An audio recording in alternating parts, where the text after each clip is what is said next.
I'm Gemma Niosi, the New South Wales Libertarian lead candidate for the upcoming 2027 state election, and I'm here with the one and only, the Honourable John Ruddick, our sitting MLC for our party, and we have an exclusive. You're about to introduce a very somewhat spicy bill.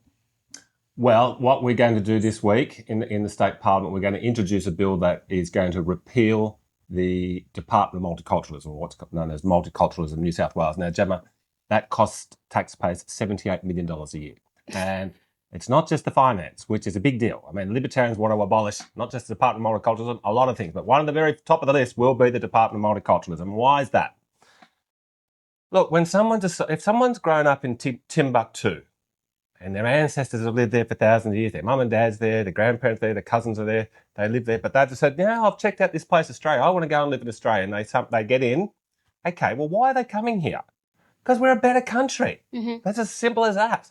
And they've said, no, even though I like Timbuktu, I'm a Timbuktuian, but, Australia's better.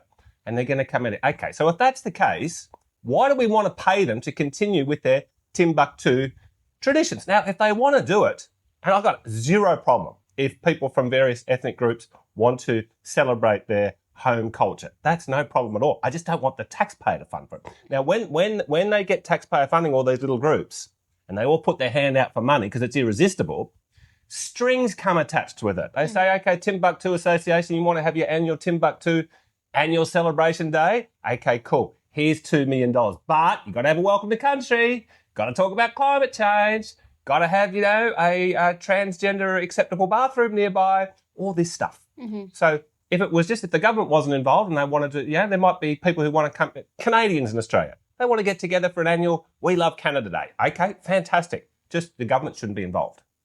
No, I 100% agree. And, we've had multicultural societies and people immigrate into this country for decades, and communities tend to flourish on their own. They don't need taxpayer dollars to hold their events. And look, as someone who does come from immigrants, I didn't need the government to pay me money to make pasta and or whatnot. So I definitely agree. Like, anything that's taxpayer funded should be abolished, because it also creates issues where, that group got money, but my group didn't get money, and then people are fighting over money. And I saw that recently with local council. Oh, our local council held something for Ramadan. What about Easter? That's right. It's such a problem, and Libertarians would abolish it all. Let the communities thrive on their own and hold their events. It does not need to be taxpayer funded.